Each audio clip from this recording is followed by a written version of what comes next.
بعض افعال بعض الفاظ ایسے ہیں جو قرآن پاک نے دو متضاد چیزوں کے لیے بیان کیے، لیکن دونوں جگہ پہ اس کا مفہوم بڑا کھول کر واضح بیان فرمایا۔ ایک لفظ ہے ہرس، طمع، لالچ۔ اس کو قرآن پاک نے خیر کے معنی میں بھی استعمال فرمایا ہے۔ ایک لالچ بڑا اچھا ہوتا ہے۔ وہ لالچ کون سا ہے؟ وہ نیکی کا لالچ ہے، وہ خیر کا لالچ ہے، وہ تبلیغ کا لالچ ہے، وہ اشاعت دین کا لالچ ہے۔ زیادہ سے زیادہ میں نیکی اکٹھی کر لوں، اس لالچ کو قرآن اور حدیث نے پسند فرمایا ہے۔ میری طرف سے زیادہ لوگوں کا فائدہ ہو جائے، اس لالچ کی قرآن نے تعریف کی، حدیث نے تعریف کی، قرآن و سنت نے حوصلہ افزائی کی، بلکہ نبی پاک علیہ السلام کے بارے میں قرآن نے کہا حریص علیکم، وہ تمہاری بھلائی چاہنے میں جلدی کرتے ہیں۔ یہ بڑا محمود لالچ ہے، بڑا پیارا لالچ ہے۔ دین دور دور تک پھیل جائے، زیادہ سے زیادہ میری وجہ سے کام دین کا ہو جائے، یہ لالچ بڑا اچھا ہے۔ میں گلی گلی دین کے ادارے بنا دوں، یہ لالچ بڑا ہی پیارا ہے، یہ بڑا عمدہ لالچ ہے۔ جگہ جگہ میرے سبب سے خیر پھیلے، یہ لالچ بڑا ہی اچھا ہے۔ میں زیادہ سے زیادہ صدقہ اور خیرات کروں، یہ لالچ بڑا ہی، بول کیوں نہیں رہے آپ؟ نہیں اچھا کہ مشکل ہے کام؟ یہ پاک علیہ السلام نے فرمایا تم نے کسی نیکی کو چھوٹا نہیں سمجھنا۔ ضروری نہیں کہ تم کہو کہ میں نے 10 لاکھ ہی خرچ کرنا ہے، 10 کروڑ ہی۔ فرمایا کسی نیکی کو چھوٹا نہیں سمجھنا۔ تم اپنے بھائی سے مسکرا کے مل لو، اللہ تمہیں صدقے کا اجر عطا کر دے گا۔ بس جو نیکی تمہارے ہاتھ آتی ہے نا، اس کا لالچ کرو۔ زیادہ سے زیادہ عبادت، زیادہ سے زیادہ خیر، زیادہ سے زیادہ بھلائی، زیادہ عمرے، زیادہ حج، زیادہ تلاوت، زیادہ عبادت، زیادہ جد و جہد، اس کا لالچ پیدا کرو۔ اس کی حضور نے حوصلہ افزائی فرمائی۔ زیادہ خیر بانٹو، زیادہ خیر، زیادہ کام پہ۔ بلکہ بعض ایسے مواقع ہیں جن پہ ہمارا نفس ہمیں کہتا ہے یار میری کوئی ذمہ داری تو نہیں نا ساری، وہ ہمیں اندر سے آواز دیتا ہے کہ تیری کوئی ذمہ داری ہے کہ سارا تو نہیں کرنا ہے۔ نبی پاک صلی اللہ علیہ وسلم کی بارگاہ میں ایک شخص نے آ کے کسی چیز کا سوال کیا، بخاری مسلم میں موجود ہے۔ تو حضور علیہ السلام نے فرمایا اس وقت تو میرے پاس وہ چیز جو تو مانگ رہا ہے، اتنی دولت تو موجود نہیں بظاہر، تو اس طرح کر فلاں آدمی کے پاس جا اور میرے نام پہ قرضہ لے لے، میں بعد میں اسے دے دوں گا۔ حضرت عمر بولے، کہا یا رسول اللہ صلی اللہ علیہ وسلم، جو وہ چیز آپ کے پاس موجود نہیں، اللہ تو پابند نہیں کرتا کہ وہ کام ضرور کریں۔ ہمارے اندر سے آواز آتی ہے نا روز یہ۔ حضرت عمر نے اس کی عکاسی فرمائی، کہا اللہ تو پابند نہیں کرتا، آپ کے پاس ہے تو دے دیں، نہیں ہے تو آپ منع فرما دیں۔ نبی پاک نے حضرت عمر کی بات کو پسند نہیں کیا۔ اب حضرت بلال بولے، عرض کرنے لگے یا رسول اللہ آپ بانٹیں، آپ کا رب آپ کو ضرور عطا فرمائے گا۔ تو نبی پاک علیہ السلام نے جناب بلال کی بات کو پسند فرمایا ہے۔ ہم کیا کہتے ہیں، میرے لیے کوئی ضروری ہے کہ سارا میں نہیں کرنا ہے؟ کوئی ضروری ہے سارا میں نہیں کرنا ہے؟ آپ یہ ہرس، یہ لالچ، یہ شوق پیدا کریں کہ نیکیاں ساری میں نے جمع کرنی ہے، میں نے جد و جہد کرنی ہے، میں نے آگے بڑھنا ہے۔ دین کا کام جب ہم بڑھانے کی بات کرتے ہیں تو لوگ کہتے ہیں جی بس ٹھیک ہے کام ہو رہا ہے نا، آپ کو کیا ضرورت ہے آگے جانے کی؟ او خدا کے بندو، رسول پاک علیہ السلام ڈیوٹی لگا کے گئے، فرمایا بلغ عنی ولو آیا، ایک ایک آیت لے لو اور دنیا میں پھیل جاؤ، نکلو میدانوں میں، نکلو دور دراز، دین کے لیے زیادہ سے زیادہ منصوبہ بندی کرو، گلی گلی ادارے بنا دو، گلی گلی اذان کی آوازیں آئیں، ہر چوک میں دین کا پیغام پھیلے، ہر نگر میں مراکز قائم کرو، اس میں ہرس پیدا کرو، لالچ پیدا کرو۔ مکانات بنانے کے لالچ سے حضور نے منع کر دیا، اس لالچ کو پسند نہ فرمایا۔ نبی پاک صلی اللہ علیہ وسلم نے تفاخر کے لیے، غرور کے لیے، جمع کرنے کے لیے اور ایک دوسرے پر جتلانے کے لیے دولت اکٹھی کرنے سے منع فرمایا۔ ایک شخص گزر رہا تھا تو بڑی تیزی سے گزرا نبی پاک صلی اللہ علیہ وسلم کے سامنے سے. حضرت ابو درداء رضی اللہ تعالیٰ عنہ کہتے ہیں ایک صحابی نے کہا دیکھو کتنا چست ہے, کاش یہ چستی دین کے لیے ہوتی. تو نبی پاک علیہ الصلوۃ والسلام نے فرمایا اگر یہ اپنے بچوں کی روزی کمانے کے لیے جا رہا ہے تو پھر بھی اللہ کے راستے میں ہی ہے. اگر یہ ماں باپ کی خدمت کے لیے جا رہا ہے روزی کمانے تو پھر بھی اللہ کے راستے میں ہے.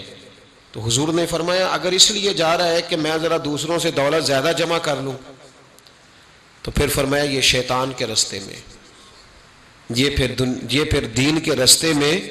وہ جو تفاخر ہے نا ہمارے ہاں دوڑ لگی ہوئی ہے دولت ہی دولت, اس لالچ کو پسند نہیں کیا. یہ طمع ہے, یہ دوڑ ہے, یہ انسانی خواہشات کا وہ سمندر ہے جو کبھی پر نہیں ہوتا. یہ وہ طلب ہے جو کبھی پوری, یہ وہ نشہ ہے جس سے انسان کبھی سیر نہیں ہوتا. اور قرآن پاک نے مثال دی, فرمایا الہاکم التکاثر, تمہیں غافل کر دیا ہے دنیا کی طلب نے, مال کی طلب میں تم اتنے غافل ہو گئے کہ حتی زرتم المقابر, یہاں تک کہ تم نے قبروں کے منہ دیکھ لیے. پیسے لینے جا رہے تھے رستے میں مر گئے, دولت اکٹھی کرنے جا رہے تھے کہ راہ میں وقت آ گیا. حتی زرتم المقابر, اتنا تمہیں گمراہ کر دیا, اتنا تمہیں غافل کر دیا دولت جمع کرنے کے لالچ نے کہ تم قبروں تک پہنچ گئے. آخری وقت آیا ہے لیکن ابھی تک دولت کی ہوس ختم نہیں ہوئی. آپ یقین کریں لوگوں کے پاس جو پیسہ ہے لوگ بیچارے اس پیسے کو دیکھ بھی نہیں سکے ساری زندگی. وہ بینکوں میں پڑا تھا اور بینکوں میں ہی پڑا رہ گیا, اس کو دیکھ نہیں پائے. اتنی جائیدادیں جمع کر لی تھیں, ان جائیدادوں میں کبھی وہ وقت گزار نہ پائے. ان سے تو ان کے مزارے اچھے جنہوں نے کم از کم ان زمینوں میں وقت تو گزارا, وہاں رہ تو سکے وہ. لیکن دولت کا نشہ روز بروز لوگوں پہ چڑھتا جا رہا, روز بروز. میرے نبی پاک علیہ السلام نے ایک فتنے سے اپنی امت کو آگاہ کیا. یہ فتنہ تھا, حضور نے آگاہ کیا, فرمایا اپنے دل کا جائزہ لے لو کہیں تم تو ایسے نہیں. بخاری مسلم ہے. آگاہ کیا. حضور فرمانے لگے انسان جیسے جیسے بوڑھا ہوتا ہے نا دو چیزیں اس میں جوان ہوتی ہیں.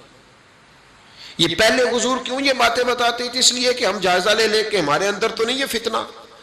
جیسے جیسے بوڑھا ہوتا ہے دو چیزیں جوان ہوتی ہیں. یا رسول اللہ صلی اللہ علیہ وسلم وہ کون سی؟ فرمائے ایک اس کا دل کرتا ہے سارا زمانہ مجھے پوچھ کے چلے, میری عزت کرے.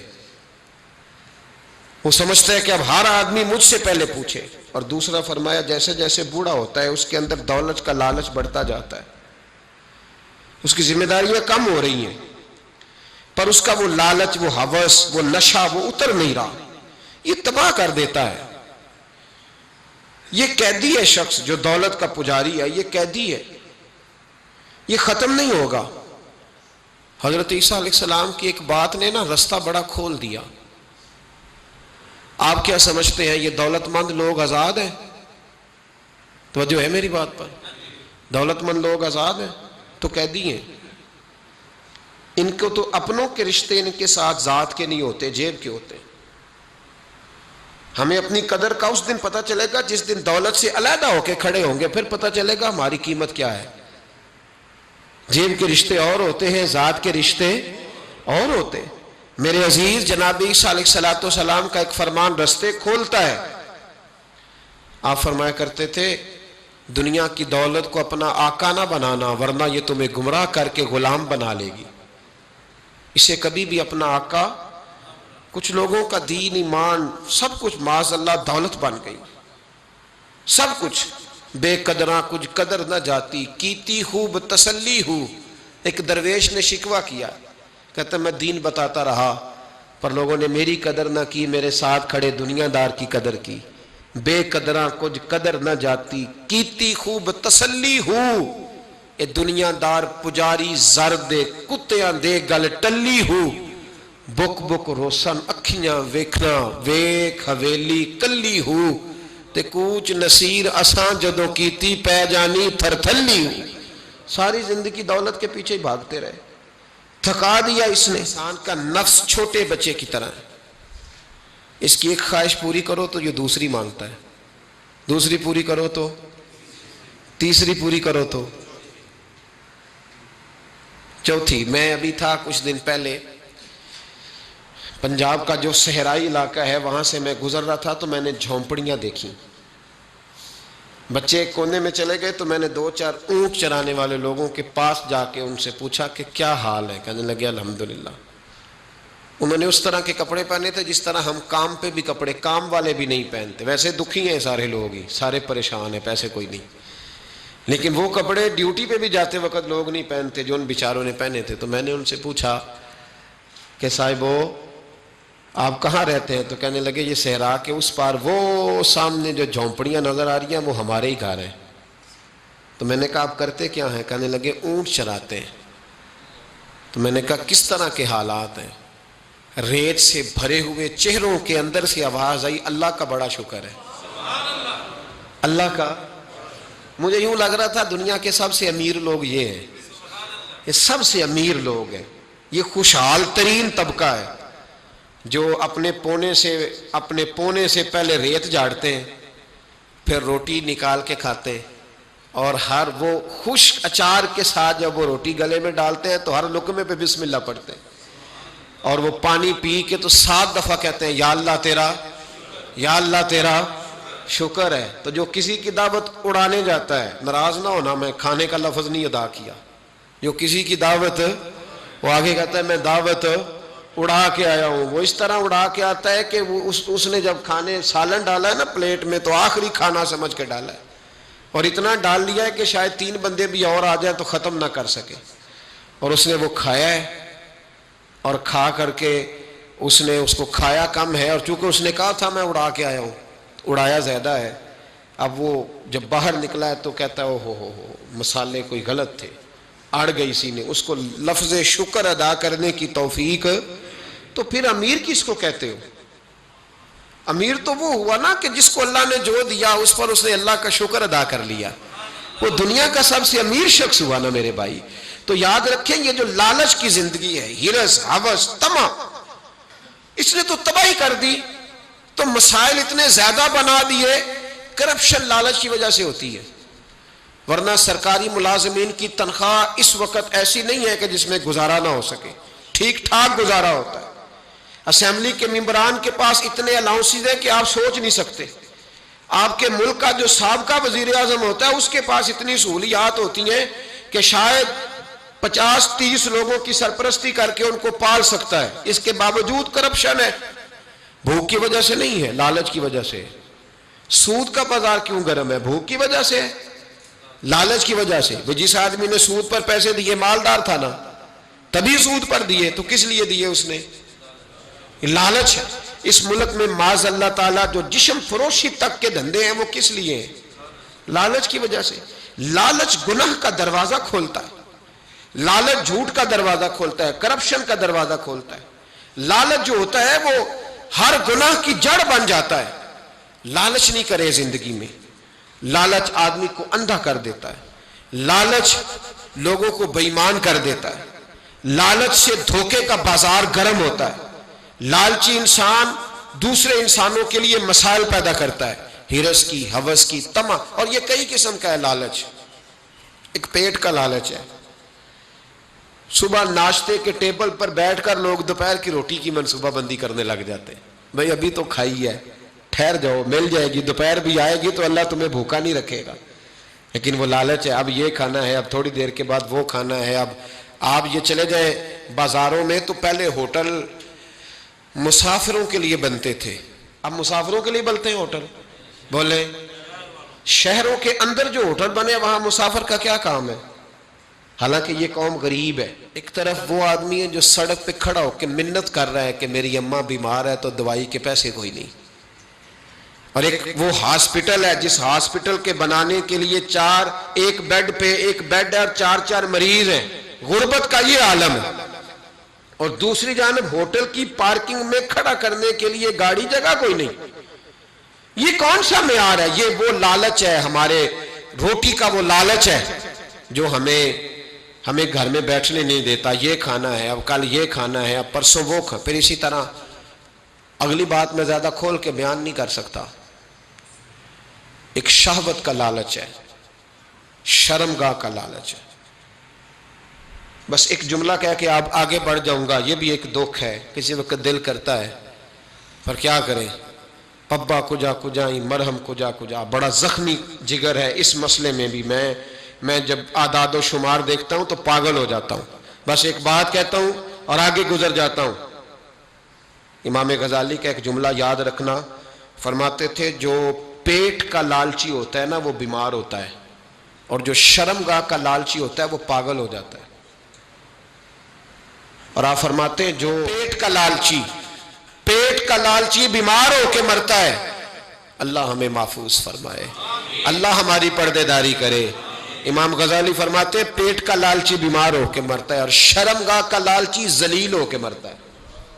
وہ ذلیل ہوتا ہے زمانے میں، وہ ذلیل ہو کے مرتا ہے۔ جو شرمگاہ کا لالچی گندا ہے گھر میں بیوی ہونے کے باوجود، یہ بھی ایک لالچ ہے، یہ بھی ایک ہرس ہے، ہوس ہے، طمع ہے جو لوگوں کی پوری نہیں ہوتی۔ اسی لیے تو برائی کے اڈے قائم ہوئے، اسی لیے تو برائی کے اڈے قائم ہوئے۔ تو بھائی یہ لالچ مال کا جب ہوتا ہے۔ اور ایک بات اور، امام فخر الدین رازی نے ایک نئی اس پہ جرح فرمائی ہے، اس عنوان پر ایک اور عنوان انہوں نے باندھا ہے، یہ امام صاحب کی بات ہے میری نہیں۔ امام صاحب فرماتے ہیں لالچ امیروں میں بھی ہوتا ہے، اور لالچ جی آپ فرماتے ہیں کہ غریب تانا دیتے ہیں کہ دیکھو یہ امیر کتنا لالچی، حالانکہ ہوتے خود بھی لالچی ہے، ان کا ہاتھ نہیں پڑا کسی جگہ پہ، اس لیے دوسروں کو تانا دے رہے ہیں۔ گچھا ہاتھ نہیں آیا تو انگور کھٹے، کہتے ہیں وہ کتنا لالچی ہے، دیکھو اتنی بڑی دکان ہے پھر ایک اور کھول لی، حالانکہ خود بھی بڑا لالچی ہے، لیکن چونکہ کسی جگہ سیٹ نہیں ہو پایا، کسی گچھے تک اس کا ہاتھ نہیں پہنچا تو دوسروں پہ تانا زنی کرتا ہے۔ امام صاحب فرماتے ہیں کہ غریب بھی لالچی ہوتا ہے، امیر بھی لالچی، اور آپ فرماتے ہیں لالچ کا تعلق نہ زبان سے ہے نہ مال سے ہے، لالچ کا تعلق دل سے ہے۔ تو غریب تانا زنی نہ کرے، ذرا اپنے دل پر نظر ڈالے کہ اگر تیرے ہاتھ کو چیز آتی تو جانے دیتا تھا، اگر تیرا دل کہتا ہے کہ میں نے قابو کر لینی تھی تو پھر دوسرے پہ تانا نہ ڈال۔ میرے نبی پاک صلی اللہ تعالی علیہ وسلم نے مثال ارشاد فرمائی، حضور علیہ الصلوۃ والسلام فرمانے لگے انسان کہتا ہے مالی مالی مالی، میرا مال میرا مال میرا مال، یہ نبی پاک کا فرمان ہے، اور بخاری مسلم کی صحیح حدیث ہے۔ فرمایا انسان کہتا ہے میرا مال میرا مال، اور پھر بیوی کو بھی کہتا ہے گھر تیرا نہیں گھر میرا ہے، بچوں سے جھگڑا ہو جائے تو کہتا ہے نکال دوں گا کان سے پکڑ کے، گھر تمہارا نہیں گھر میں، کہتا ہے نا ساری زندگی میرا مال، اور پھر دوبارہ 3 دفعہ حضور نے بیان فرمایا۔ نبی پاک فرمانے لگے نہیں بھائی، تیرا ایک مال وہ ہے جو تو نے کھا لیا اور پہن لیا، اور ایک تیرا مال وہ ہے جو تو نے صدقہ کر کے آگے کے لیے جمع کرا لیا، وہ تیرا جمع ہو گیا۔ فرمایا وہ جو تیسرا مال ہے وہ تیرا نہیں، وہ جو تجوری میں بند ہے وہ مال تیرا، وہ جو بینک میں پڑا ہے وہ پیسے تیرے، تیرا ایک مال وہ ہے جو تو نے کھا لیا اور پہن لیا، وہ سیدھا ہو گیا، اور ایک وہ ہے تیرا اصل مال جو تو نے صدقہ کر کے آگے کے لیے باقی وارثوں کا ہے، وہ تیرا، وہ تو کسی کے مال کا محافظ ہے۔ بلکہ ایک اور حدیث کنز المال میں بڑی خوبصورت ہے، نبی پاک صلی اللہ علیہ وسلم نے نا صحابہ کے ساتھ جب بات کرتے تھے تو مثالوں سے بات کرتے تھے تاکہ انہیں سمجھ آ جائے۔ میرے محبوب کا انداز یہ تھا کہ بہت پڑھا لکھا آدمی بھی حضور سے فیض حاصل کرتا تھا، اور جس بیچارے کو الف با تا صا بھی نہیں پڑھنا آتا تھا وہ بھی نبی پاک سے پورا فیض حاصل کرتا تھا۔ خوشی ہوئی ہے نا آپ کو بات سن کے؟ میری طرف دیکھیں، اقبال نے حضور کی شان کو بیان کیا، کہنے لگے تیری نگاہ ناز سے دونوں مراد پا گئے۔ اقبال کہنے لگے تیری نگاہ ناز سے، تیری نگاہ ناز سے دونوں مراد پا گئے، عقل غیاب و جستجو، عشق حضور و اضطراب کا محبوب جو عقل کے پلندے لے کے آیا تھا تو نے اسے بھی فیض دیا ہے، اور جو جنون کی وادی لے کے آیا تھا میرے محبوب اسے بھی تیرے کرم سے فیض ملا ہے۔ تو حضور مثال دے کے سمجھاتے تھے، عام آدمی کے ذہن میں بات اتر جاتی تھی، نبی پاک نے مثال دی۔ کنز المال میں حضرت ابو درداء رضی اللہ تعالیٰ عنہ سے حدیث موجود ہے، حضور علیہ السلام فرمانے لگے بھائی ایک بندے کے 3 بھائی تھے، مثال دیکھنا اور ذرا سمجھانے کا انداز دیکھنا میرے حبیب کا۔ کریم رسول صلی اللہ تعالی علیہ وسلم فرمانے لگے اس کے 3 بھائی تھے، اس کے انتقال کا وقت آ گیا، اس نے ایک بھائی سے پوچھا بھائی میں تو دنیا سے جا رہا ہوں تو میرے ساتھ کیا کرے گا؟ اس نے کہا میں نے تیرے ساتھ کیا کرنا ہے، بس جیسے ہی تو فوت ہو جائے گا تیرا رستہ اور ہے میرا رستہ اور ہے۔ تو نبی پاک علیہ السلام نے صحابہ سے فرمایا اس بھائی کے بارے میں تمہارا کیا خیال ہے؟ کہا حضور یہ تو بالکل سلام کے قابل بھی نہیں، اس سے تو اتنا سا بھی تعلق نہیں رکھنا چاہیے، جو فوت ہوتے ہی کہہ رہا ہے کہ تیرا رستہ، سمجھ آ رہی ہے میری بات؟ خوش ہو کے بیٹھے اور غور سے سنے، کہا تیرا رستہ اور ہے اور میرا رستہ، تو صحابہ کہنے لگے حضور اس سے سلام دعا بھی نہیں رکھنی چاہیے، کوئی تعلق نہیں، بھاڑ میں جائے یہ بھی کوئی بھائی ہے؟ کہتا ہے ختم ہوتے رشتے بھی ختم۔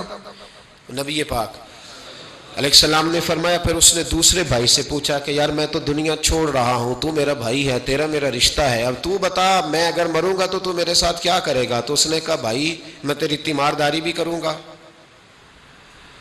جب تو فوت ہو جائے گا میں تیرے غسل کے ساتھ بھی شریک ہوں گا، لوگوں کے تجھے کفن بھی پہناؤں گا، اپنے کندھوں پہ تجھے سوار کر کے قبر تک لے جاؤں گا، دفن میں بھی شریک ہوں گا، جنازہ بھی پڑھوں گا، تیری قبر پہ مٹی بھی ڈالوں گا، لیکن پھر ساری دنیا واپس آئے گی تو میں بھی آ جاؤں گا۔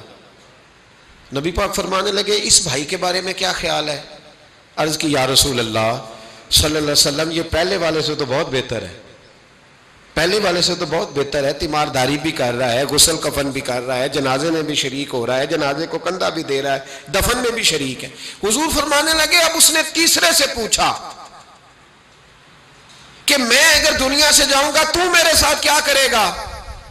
تو اس نے کہا میں جب تیری جان نکلنے کا وقت آئے گا تو تیری آسانی کے لیے تیرے سرانے کھڑا ہو جاؤں گا، اور جب تیری روح پرواز کرے گی تو میں قبر تک بھی تیرے ساتھ جاؤں گا، لوگ دفن کر کے آئیں گے میں قبر کے اندر بھی جاؤں گا، اور جب پل صراط پہ تو گزرنے لگے گا اس وقت بھی میں تجھے حفاظت سے گزارنے کی کوشش کروں گا، اور جب میزان عمل پر اعمال تلیں گے اس وقت بھی میں تیرے ساتھ کھڑا رہوں گا اور تیری سفارش کروں گا تاکہ تو صحیح طریقے سے اعمال تل جائے۔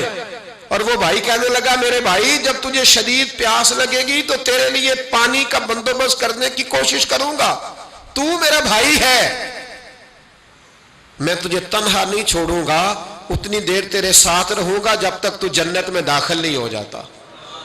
تو میرے حبیب پاک علیہ السلام نے اب صحابہ سے پوچھا، حضور فرمانے لگے اس بھائی کے بارے میں تمہارا کیا خیال ہے؟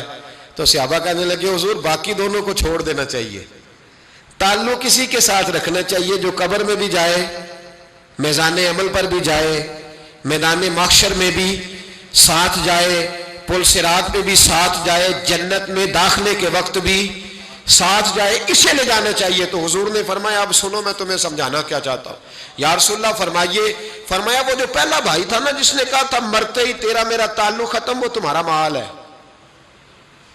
جب تم دنیا سے چلے جاتے ہو تو فوری طور پر مال سے تمہارا تعلق، اور بھائی ناراض نہ ہونا، بیٹیاں بیٹے بڑا پیار کرتے ہیں، پر اماں مر جاتی ہے تو پہلے بالیاں اتارتے، ہاں میں نے دیکھا ہے سونے کی بالیاں پہلے اترتی ہیں، بڑا پیار ہے ان کو، رو رہے ہوتے ہیں، پر بیٹے پہلے جیب میں ہاتھ ڈالتے ہیں، شناختی کارڈ سنبھالتے ہیں کہ وہاں بینک میں بھی جانا ہے، وہاں وراثت کا انتقال بھی درج کرانا ہے، بڑا پیار کرتے ہیں، پر پہلے دیکھتے ہیں تیرے بٹوے سے کیا نکلا، تیرا مال اسی وقت وارثوں کے قبضے میں چلا جاتا ہے، سن اور یاد رکھ۔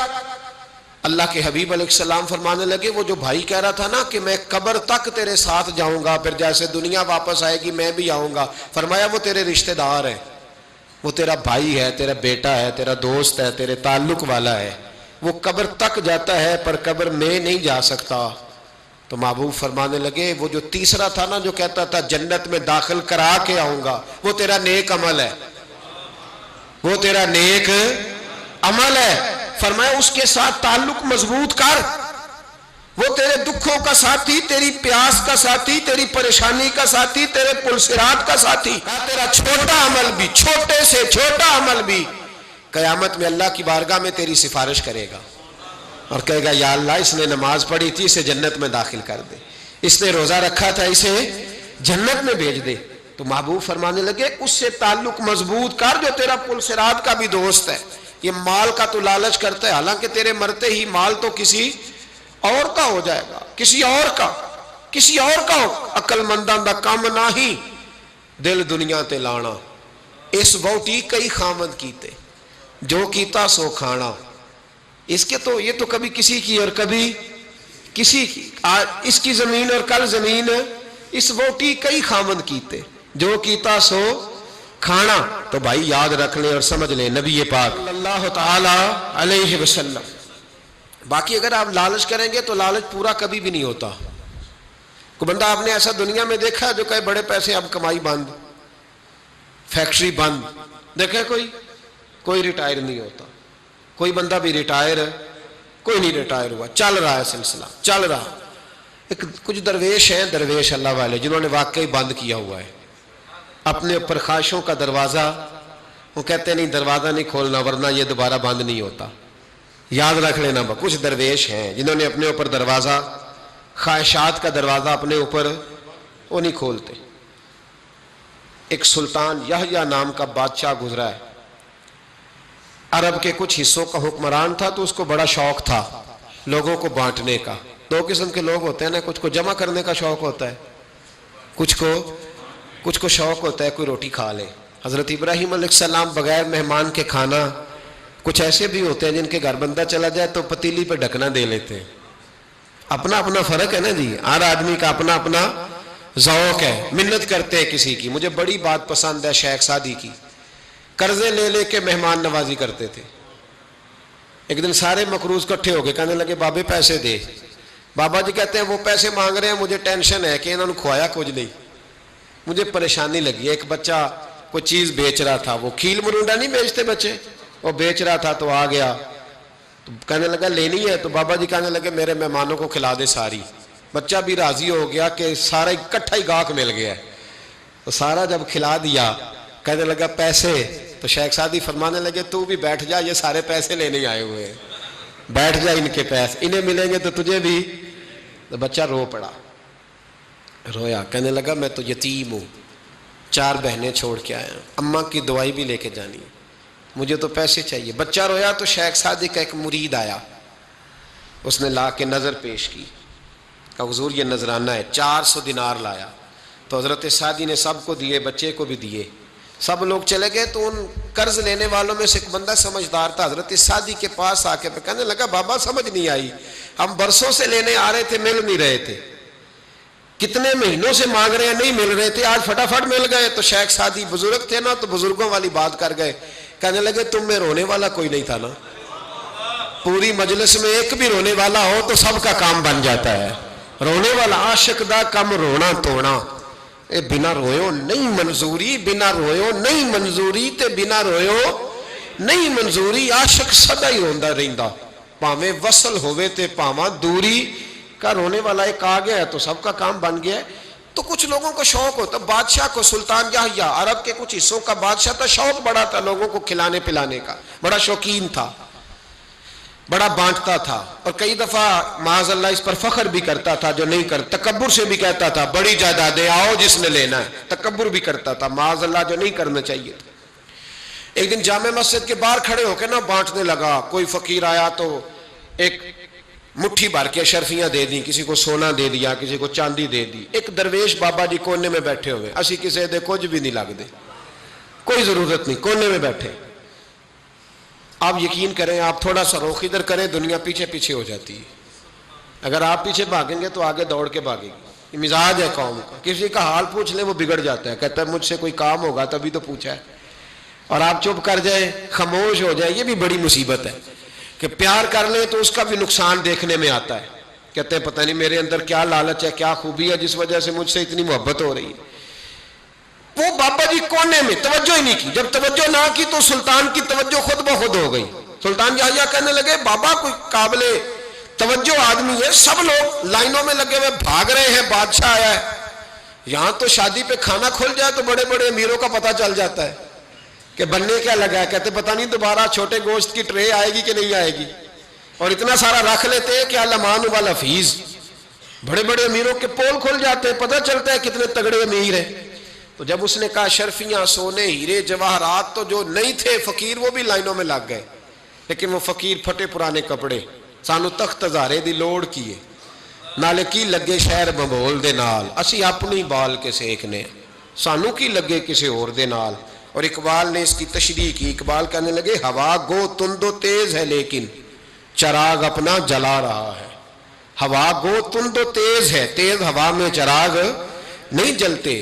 ہوا گو تند و تیز ہے لیکن چراغ اپنا جلا رہا ہے. وہ مرد درویش حق نے جس کو عطا کیے ہیں انداز خوش روانہ، فرماتے ہیں جسے اللہ نے بے نیازی دے دی، لالچ سے دور کر لیا، وہ کسی کی پرواہ، وہ اپنا چراغ جلاتا ہے. اپنی مٹی پہ چلنے کا سلیقہ سیکھو. سنگ مرمر پہ چلو گے تو پھسل جاؤ گے. وہ بابا بیٹھا ہے تو بادشاہ کہنے لگا اسے بھی بلاؤ. بابے کو بلایا، کہنے لگا تجھے کچھ نہیں چاہیے؟ بابا کہنے لگا چاہیے تو بڑا کچھ، پر تجھ سے نہیں چاہیے. کہا کس سے چاہیے؟ فرمایا اس سے چاہیے جو دے کے حساب نہیں پوچھتا، بغیر حساب دیتا ہے، اس سے چاہیے. کہنے لگا نہیں، دروازہ کھلا ہے، تو بھی لے لے. بابا کہنے لگا میں لے تو لوں پر تو دے کچھ نہیں نہ سکتا. بادشاہ کو غصہ آیا، اکڑ تھی، تکبر تھا. کہنے لگا تو کیوں نہیں میں دے سکتا، تو سوال کر. تو بابے نے ساتھ والے فقیر سے لکڑی کا کالا پیالہ پکڑا. ہوتے نا فقیروں کے پاس مانگ، لکڑی کا کالا پیالہ. تو کہا لو دے دو کچھ. اس نے فوری طور پر سونے کی اشرفیاں مٹھی بھری اور لکڑی کے پیالے میں ڈالی. اب جب پیالے میں ڈالی تو کڑ کڑ کی آواز تو آئی، پر پتہ نہیں وہ کدھر گئی ساری اشرفیاں. دوسری مٹھی ڈالی تو پھر کڑ کڑ کی آواز آئی، پر اشرفیاں کدھر گئی کوئی پتہ نہیں چلا. تیسری، چوتھی، پانچویں، بابے کا پیالہ خالی کا خالی. 2 دفعہ بھی، 4 دفعہ بھی. یہ بادشاہ لوگ ضدی ہوتے ہیں، مانتے نہیں جلدی، کیونکہ انہیں کسی نے بتا دیا ہوتا ہے نا سارا کچھ تم ہی ہو، اڑ جاتے. ہاں جو جس منصب پہ بھی بادشاہ ہوتا ہے اڑ جاتا ہے. اس نے کہا میں بھی ضدی ہوں، پیالہ بھر کے چھوڑنا ہے. ایک بوری منگا لی، دوسری منگا لی، تیسری منگا لی. بابا خوش ہے، مطمئن ہے، چلو ڈالو، تم نے کہا تھا ملیں گی. اب وہ مٹھی ڈالتا، کبھی اشرفیاں، کبھی ہیرے، کبھی چاندی، پر پتہ نہیں کدھر جاتی. بالآخر آہستہ آہستہ بیک ہونے لگ گیا. وزیر کہنے لگا بادشاہ پیچھے سے بوریاں ختم ہو گئی ہیں، اب نئی منگانے لگیں گی، پیچھے کوئی چیز بھی نہیں، ختم ہو گیا سارا کچھ. انسان کسی کو کیا دے سکتا ہے؟ کیا ہاں وہ انسان بڑا نوازتے ہیں جن کے پاس خزانے بھی اللہ کے دیے ہوئے ہوتے ہیں، وہ نوازتے ہیں لوگوں، وہ نوازتے. کہا تو کیا دے سکتا ہے؟ بادشاہ جب تنگ آ گیا نا بادشاہ، تو گھوڑے سے نیچے اتر آیا اور بابے کے پیروں میں بیٹھ کے کہنے لگا بابا یہ پیالہ ہے کس بلا کا نام؟ نیچے کون سا کنواں ہے کہ جو کنواں جو نیچے گراتا ہی جاتا ہے اور جو بھرتا ہی نہیں ہے؟ تو اب بادشاہ کا ہاتھ رکا تو بابے نے پیالہ چھوڑ دیا اور بڑا قیمتی لفظ کہا. بابا کہنے لگا بادشاہ یہ انسانی خواہشات کا پیالہ ہے، یہ انسان کی خواہشوں کا پیالہ ہے، یہ لالچ کا پیالہ ہے، یہ کبھی بھر سکتا. انسان کبھی کہتا ہے یا اللہ اپنا مکان دے دے بڑا راضی ہوں، اسے اپنا مل جاتا ہے، پھر کہتا ہے نہیں سوسائٹی میں ہونا چاہیے. پھر سوسائٹی میں اللہ دیتا ہے تو کہتا ہے 5 مرلے کا چھوٹا ہے. اس کے نفس کا پیالہ کبھی بھرتا. نبی پاک علیہ السلام نے فرمایا تھا اس خواہش کے پیچھے نہ لگنا جو تمہیں نئی خواہش میں ڈال دے. کوئی نہیں سمجھ آئی بات کیا؟ بڑی بات کر دی حضور نے ایک جملے. مسند امام احمد بن حنبل میں حدیث ہے، فرمایا اس خواہش کے پیچھے نہ لگنا جو تمہیں ایک نئی خواہش میں ڈال دے، اس کے پیچھے نہ لگنا. اور فرمایا اس خواہش کے پیچھے نہ لگنا جو تمہیں بے جا خواہشوں کے پیچھے لگا دے. لوگوں کے للے تللے، پریشانیاں، آزمائشیں، لالچ، ہوس، وہ پریشانی وہ اتنی اوڑھ لی ہے لوگوں نے کہ دلوں سے تقوی، روحانیت، عبادت، درد، ذوق، شوق ختم ہو گیا. دنیا ہی دنیا بچی ہے، دولت ہی دولت بچی ہے، باقی ہر چیز کو نفس کا سانپ ڈس گیا. محدث ابن جوزی رحمۃ اللہ علیہ فرماتے ہیں میرے شہر کا ایک مالدار شخص تھا تو ایک بڑی ناگن خرید کے لایا. ناگن سونے کا انڈا دیتی تھی ناگن، پر انڈا سونے کا انڈا دیتی تھی. اس کے بال بچوں نے بھی، ایک ہی بیٹا تھا، بیوی تھی، انہوں نے کہا ابا ناگن ہے، اس کا کام ڈسنا ہے، تو خیال کر. کیا کہا تھا حضرت سلطان بہو نے؟ کھارے کھو کدی مٹھے نہیں تھیندے، پاویں سہ منا گڑ پائیے تے سپاں دے پت کدی میتھ نہیں تھیندے، پاویں چولیاں دودھ پیائیے. اس کی فطرت میں ڈسنا ہے. تو یہ ڈسے گی، بات ختم ہو گئی. کہا نہیں، سونے کا انڈا دیتی ہے. رکھ لیا گھر میں. بکری رکھی ہوئی تھی، پالتو بکری. بکری کو ناگن نے ڈس لیا.